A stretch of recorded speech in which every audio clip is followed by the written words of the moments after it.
Assalamualaikum warahmatullahi wabarakatuh. Waalaikumsalam warahmatullahi wabarakatuh. Sebelum kita mulai belajar, Ibu mau kita mulai dulu pembelajaran ini dengan doa. Pembelajaran, marilah kita berdoa. Berdoa dimulai. Berdoa selesai. Anaknya apakah hadir semua hari ini atau tidak? Oke, yang Ibu panggil namanya bilang hadir ya. Hidratul Husna. Hadir, Bu. Si Amelia. Hadir, Bu. Oke, Eldira Ramadhani. Hadir, Bu. Oke, Sri Indah Lestari. Hadir, Bu. Semangat semuanya ya, belajar untuk kelas daring yang siang. Tapi anak-anak harus tetap semangat agar pembelajaran juga jadi lebih bermanfaat. Oke. Pertemuan sebelumnya itu kita sudah belajar tentang masalah-masalah ekonomi. Apakah ada anak-anak yang masih ingat apa itu masalah ekonomi? Oke, Kakak Rosca. Masalah ekonomi klasik adalah masalah ekonomi yang berkaitan dengan produksi barang yang dihasilkan dan digunakan distribusi penyaluran barang, Bu. Bagus sekali ya Kakak Rosca ya, berarti masih ingat ya pembelajaran sebelumnya ya. Apakah ada yang mau menanggapi ekonomi klasik? Oke, Kakak Pinka. Ekonomi modern adalah masalah ekonomi pada masa kini yang berkaitan dengan buat barang apa, volume untuk siapa, dan hal bagaimana. Di hari ini kita akan belajar itu, pertama itu kalian harus tahu dulu apa itu pengertian sistem ekonomi. Kemudian kalian harus tahu macam-macam sistem ekonomi dan kalian bisa bandingkannya. Kemudian setelah kalian tahu sistem ekonomi itu apa, macam-macamnya, kalian harus tahu ciri-ciri, kekuatan, dan kelemahan masing-masing sistem ekonomi tersebut. Kemudian nanti di pembelajaran kita hari ini kita akan melakukan diskusi kelompok dengan persentase kelompok, sehingga kalian bisa membandingkan antara satu sistem dengan sistem yang lain itu seperti apa perbedaannya.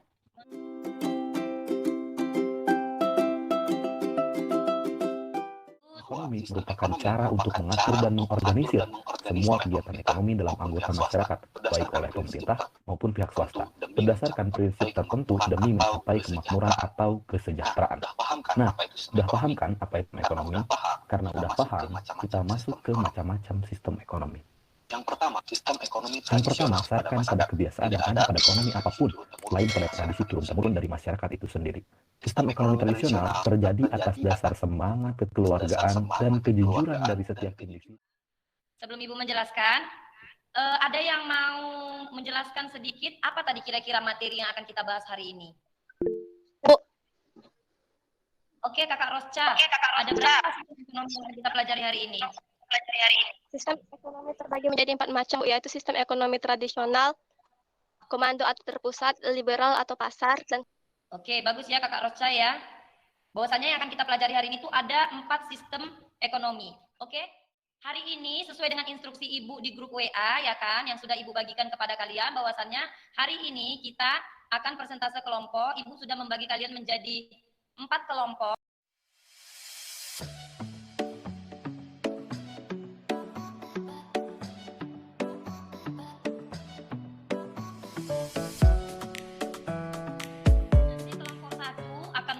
Mengenai sistem ekonomi tradisional.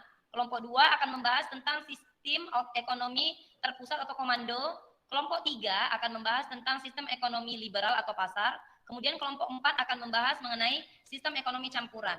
Di grup WA kemarin Ibu sudah membagikan kalian untuk membuat PowerPoint untuk mempresentasikannya di hadapan teman-teman. Kemudian nanti teman-teman kalian akan mengajukan pertanyaan-pertanyaan yang mereka belum memahami tentang materi kalian. Oke?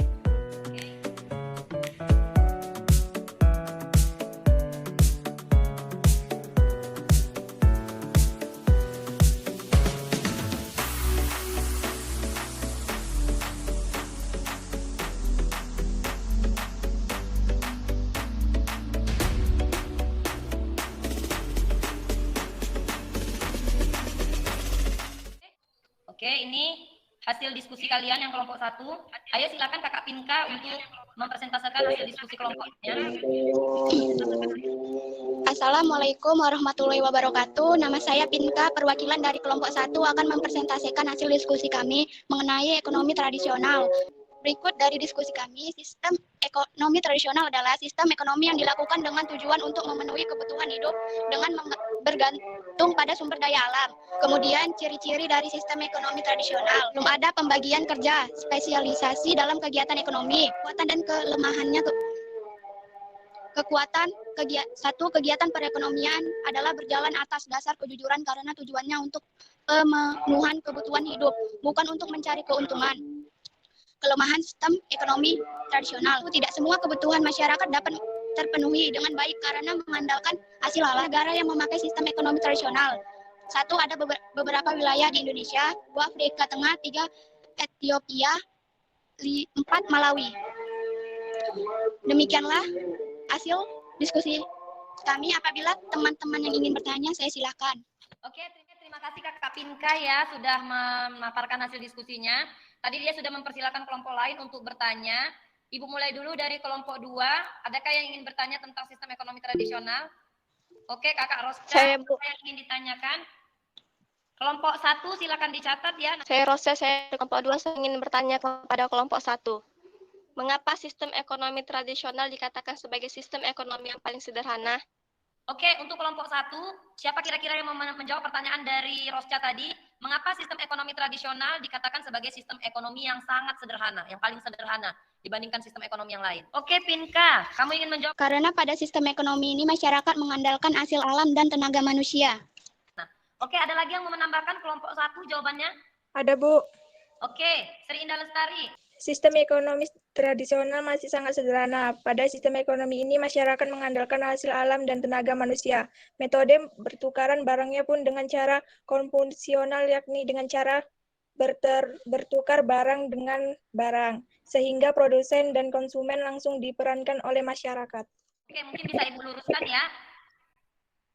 Jawabannya, kan ciri-ciri sistem ekonomi tradisional itu masih pakai sistem barter, kemudian masih manusia yang menjalankan perekonomian, tidak dengan bantuan elektronik ataupun tidak bantuan mesin. Jadi kehidupan ekonominya itu masih sangat sederhana seperti itu. Jadi ketika kita melakukan sesuatu kegiatan ekonomi itu, jadi cuma untuk memenuhi kebutuhannya sendiri, tidak untuk memenuhi kebutuhan masyarakat luas seperti itu. Jadi makanya sistem ekonomi tradisional ini kebanyakan orang-orang masih memanfaatkan alam, misalkan dia mau konsumsi nasi seperti itu. Jadi dia menanam padi untuk dirinya sendiri seperti itu. Hanya untuk konsumsi diri sendiri, tidak untuk dijual kepada masyarakat umum seperti itu. Makanya dalam sistem kegiatan ekonomi tradisional itu, kehidupan ekonominya itu masih sangat-sangat sederhana. Oke, untuk yang bertanya tadi dari kelompok 2, Rosca, apakah sudah paham, Rosca? Sudah, Bu. Oke, bagus. Sudah paham ya? Persentase dari kelompok 1, kita beri dulu aplaus untuk kelompok 1. Hasil presentasinya. Oke, ini untuk kelompok 2. Assalamualaikum warahmatullahi wabarakatuh. Nama saya Ella, perwakilan dari kelompok 2 akan mempresentasikan hasil diskusi kami mengenai sistem ekonomi komando atau terpusat. Itu pengertian sistem ekonomi komando. Sistem di mana pemerintah memiliki kekuasaan yang dominan pada pengaturan kegiatan ekonomi. Penguasaan dilakukan melalui pembatasan-pembatasan terhadap kegiatan ekonomi yang dikerjakan oleh anggota masyarakat. Ciri-ciri sistem ekonomi komando atau terpusat. 1. Sumber daya ekonomi dikuasai dan dimiliki negara sehingga hak milik pribadi hampir tidak ada atau tidak diakui. 2. Kekuatan dan kelemahan. Kekuatan. 1. Dapat mengurangi pengangguran karena pemerintah memegang kendali penuh terhadap semua faktor produksi. Kelemahannya. Kita akan buka sesi tanya jawab ya.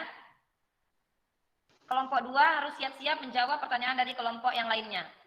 Saya dari kelompok 4 ingin bertanya kepada kelompok 2, bagaimana sistem ekonomi komando menyelesaikan masalah ekonomi? Ada yang mau menjawab? Kelompok 2? Oke, Nadia. Bagaimana sistem ekonomi komando menyelesaikan masalah ekonomi? Dengan mengandalkan pemerintah, karena pemerintah satu-satunya yang memiliki hak atas faktor-faktor produksi, sedangkan masyarakat hanya menerima apa yang pemerintah produksi.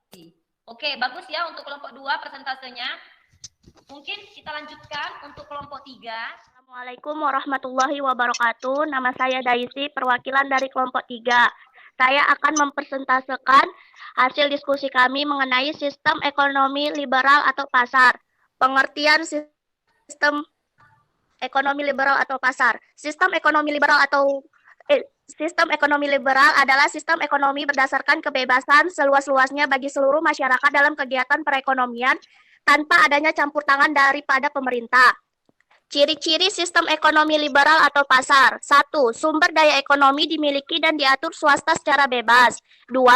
Adanya Adanya pembagian kelas atau status dalam masyarakat yaitu kelas pekerja atau buruh dan pemilik modal. Lanjut ke pertanyaan kedua dari Ella Indira. Apa dampak negatif dari sistem ekonomi liberal?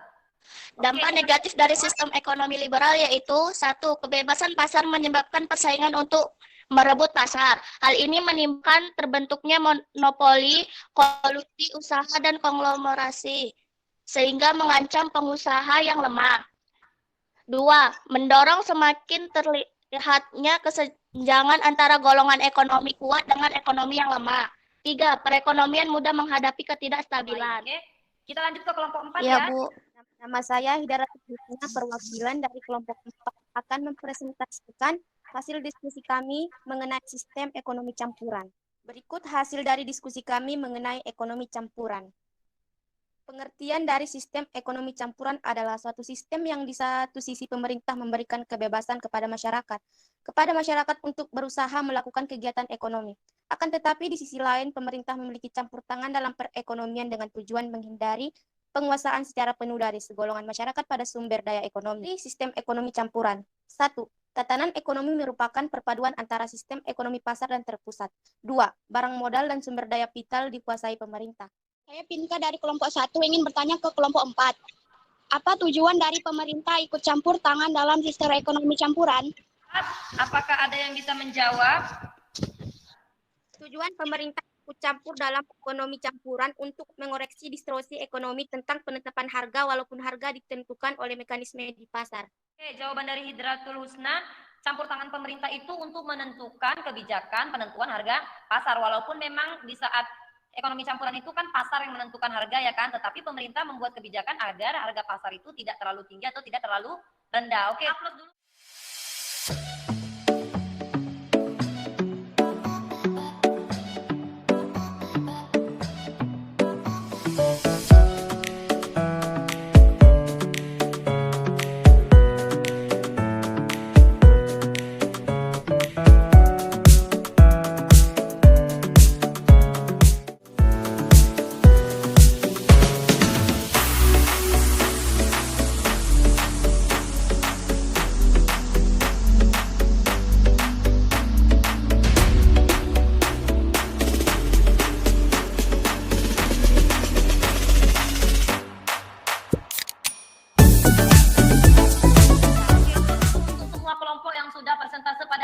Sudah sangat bagus sekali dan mampu menguasai materinya masing-masing. Oke, kita beri aplaus.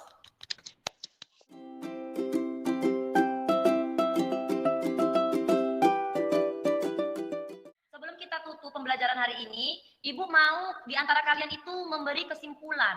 Kira-kira dari diskusi kita tadi, apa saja materi yang sudah kita pelajari dan apa yang kalian dapat? Saya dapat dari pelajaran hari ini ialah sistem ekonomi terbagi menjadi 4 macam, yaitu sistem ekonomi tradisional, sistem ekonomi komando atau terpusat, sistem ekonomi pasar atau liberal, dan sistem ekonomi campuran. Dan sistem ekonomi yang paling sederhana dari keempat sistem tersebut ialah sistem ekonomi tradisional. Ada lagi yang mau menambahkan?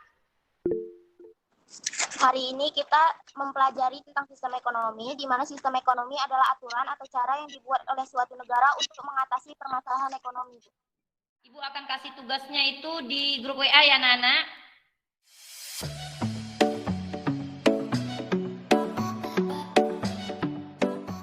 Kita mengakhiri pelajaran.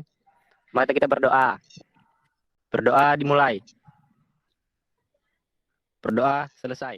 Oke, baik. Terima kasih kepada Bang Randi yang udah memimpin doa hari ini. Terima kasih kepada anak-anak yang udah masuk pada hari ini. Semoga kalian mendapatkan ilmu yang bermanfaat hari ini, sehingga pembelajaran kalian dan materi kalian tidak tertinggal ya, walaupun kita belajar daring. Oke, demikianlah materi dan pertemuan kita hari ini. Ibu akhiri dengan Assalamualaikum warahmatullahi wabarakatuh. Waalaikumsalam warahmatullahi wabarakatuh.